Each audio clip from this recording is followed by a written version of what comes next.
بعض روایات کے مطابق حضرت آدم علیہ السلام کی تخلیق سے پہلے زمین پر ایک بن نام کی مخلوق رہتی تھی۔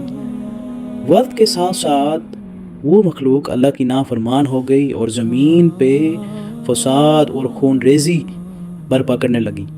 اللہ تعالیٰ نے اس فساد کو ختم کرنے کے لیے ایک جنات کی فوج بنائی اور انہیں زمین پر بھیجا، اور جس جنات کی فوج نے بن کو شکست دی اور زمین سے ان کا صفایا کیا، انہی جنات میں ایک بہت عبادت گزار جن تھا، ابلیس۔ اپنی عبادت اور کامیابی کی وجہ سے اس کے دل میں تکبر پیدا ہو گیا تھا۔ اسے لگنے لگا کہ اس سے افضل کوئی نہیں۔ لیکن اللہ تعالیٰ ایک ایسی مخلوق پیدا کرنے والے تھے جو انسانی تاریخ کا نیا باب شروع کرنے والی تھی۔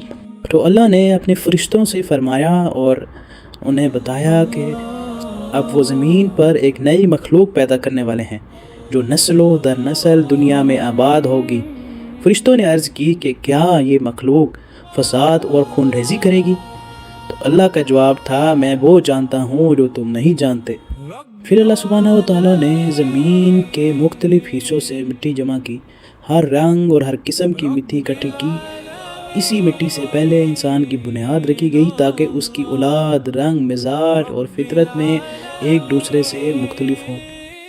پھر اللہ سبحانہ و تعالیٰ نے مٹی کو پانی کے ساتھ ملا کر گلی مٹی بنائی۔ پھر اس مٹی سے آدم علیہ السلام کا جسم تیار کیا اور کچھ عرصہ تک اسے ویسے ہی چھوڑ دیا۔ جسم مکمل تھا لیکن ابھی تک اس میں جان نہیں ڈالی گئی تھی۔ اسی دوران ابلیس آدم علیہ السلام کے جسم کے پاس آیا۔ اس نے ان کا جسم دیکھا اور اپنے دل میں تکبر پیدا کر لیا۔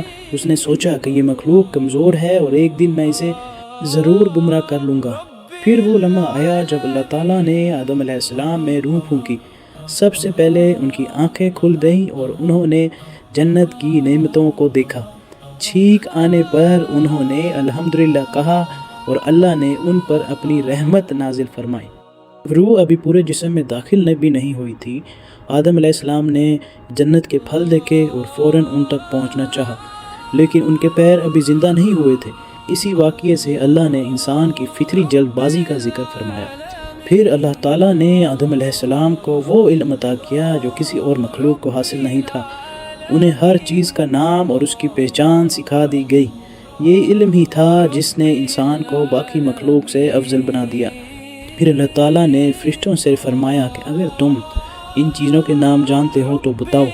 فرشتوں نے اپنی بے بسی کا اظہار کیا اور پھر آدم علیہ السلام نے تمام نام بیان کر دیے اور سب پر اپنی فضیلت واضح کر دی۔ پھر وہ لمحہ آیا جب اللہ تعالیٰ نے تمام فرشتوں کو حکم دیا کہ آدم علیہ السلام کی عزت اور مقام کے لیے سجدہ کریں۔ تمام فرشتوں نے فوراً حکم مانا اور سجدہ کر دیا۔ صرف ابلیس نے سجدہ کرنے سے انکار کر دیا اور اس نے غرور کے ساتھ کہا کہ میں آگ سے بنا ہوں اور آدم مٹی سے بنے ہیں، میں اس سے بہتر ہوں۔ اسی تکبر نے اسے اللہ کی رحمت سے دور کر دیا۔ پھر اللہ سبحانہ تعالیٰ نے ابلیس کو اپنی بارگاہ سے نکال دیا، لیکن جانے سے پہلے اس نے قسم کھائی کہ وہ قیامت تک آدم کی اولاد کو ہر ممکن طریقے سے گمراہ کرتا رہے گا۔ پھر وہ لمحہ آیا جب اللہ سبحانہ تعالیٰ نے آدم علیہ السلام کو فرشتوں کے پاس بھیجا اور سلام کرنے کا حکم دیا۔ آدم علیہ السلام نے السلام علیکم کہا اور فرشتوں نے اس سلام کا جواب دیا، اور اسی دن سے سلام مومنوں کی پہچان بن گیا۔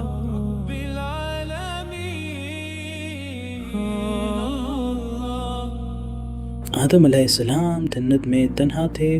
اللہ تعالیٰ نے ان کے سکون اور ساتھ کے لیے حضرت حوا علیہ السلام کو پیدا فرمایا۔ اب انسانی زندگی کا پہلا جوڑا مکمل ہو چکا تھا۔ اللہ نے آدم اور حوا علیہ السلام کو جنت کی ہر نعمت سے فائدہ اٹھانا حلال قرار دیا۔ صرف ایک درخت سے دور رہنے کا حکم دیا گیا۔ یہ ان کا پہلا امتحان تھا۔ موقع دیکھ کر ابلیس دوبارہ آیا۔ اس نے آدم علیہ السلام کو یقین دلانے کی کوشش کی کہ اگر وہ اس درخت کا پھل کھا لیں گے تو ہمیشہ زندہ رہیں گے اور کبھی ختم نہ ہونے والی بادشاہت حاصل کر لیں گے۔ آخر کار آدم علیہ السلام اور حوا علیہ السلام نے اس درخت کا پھل چکھ لیا۔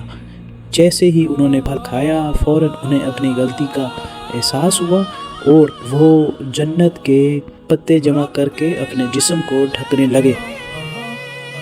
اللہ تعالیٰ نے آدم علیہ السلام کو یاد دلایا کہ انہیں پہلے ہی ابلیس سے ہوشیار کیا گیا تھا۔ آدم علیہ السلام نے فوراً اپنی غلطی تسلیم کر لی اور اللہ کی طرف رجوع کیا۔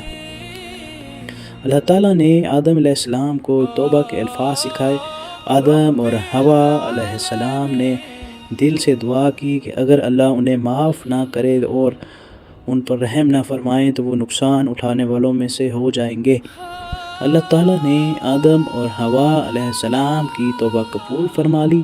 اسی واقعے سے انسانیت کو یہ سبق ملا کہ انسان سے غلطی ہو سکتی ہے لیکن سچے دل سے توبہ کرنے والا اللہ کی رحمت سے کبھی مایوس نہیں ہوتا۔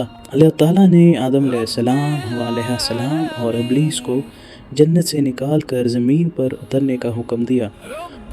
اللہ نے فرمایا کہ اب انسان کی اصل آزمائش زمین پر ہوگی، یہیں وہ اپنی زندگی گزارے گا اور آخرکار اسی زمین سے دوبارہ اٹھایا جائے گا۔ زمین پر اترنے کے بعد آدم علیہ السلام اور حوا علیہ السلام مختلف مقامات پر اترے۔ دونوں نے ایک دوسرے کی تلاش میں عرصہ گزار دیا۔ آخرکار اللہ کے حکم سے دونوں کی ملاقات ہوئی اور ان کی زندگی کا نیا سفر شروع ہوا۔ آدم علیہ السلام اور حوا علیہ السلام نے زمین پر انسانی زندگی کی بنیاد رکھی۔ اللہ نے آدم علیہ السلام کو زمین پر رہنا، کھیتی کرنا، محنت کرنا اور اپنی اولاد کی رہنمائی کرنا سکھایا۔ اللہ تعالیٰ نے آدم علیہ السلام کو بہت سی اولاد عطا فرمائی۔ روایات کے مطابق بچے جوڑوں کی صورت میں پیدا ہوتے تھے تاکہ انسانی نسل پھیل سکے۔ صدیوں تک آدم علیہ السلام اپنی اولاد کو اللہ کی عبادت، توحید اور نیک زندگی کی تعلیم دیتے رہے۔ وہ صرف پہلے انسان ہی نہیں بلکہ پہلے نبی بھی تھے۔ اور دوسری طرف ابلیس نے اپنا وعدہ نبھایا اور ہر نسل کو گمراہ کرنے کی کوشش کرتا رہا۔ آدم علیہ السلام اپنی اولاد کو ہمیشہ تنبیہ کرتے رہے کہ شیطان ہمارا کھلا دشمن ہے۔ جب آدم علیہ السلام کی عمر مکمل ہوئی، اللہ کے فرشتے ان کی روح قبض کرنے آئے۔ آدم علیہ السلام نے اپنی اولاد کو اللہ کا تقوی اختیار کرنے اور اس کی عبادت پر قائم رہنے کی نصیحت دی۔ آدم علیہ السلام دنیا سے رخصت ہو گئے لیکن اپنے پیچھے صرف اولاد ہی نہیں چھوڑی بلکہ انہوں نے انسانیت کے لیے توحید، توبہ اور اللہ تعالیٰ کی اطاعت کا پیغام بھی چھوڑا۔ ان کی کہانی ہمیں بتاتی ہے کہ انسان غلطی کر سکتا ہے لیکن اللہ کی رحمت اور معافی کا دروازہ ہمیشہ کھلا رہتا ہے۔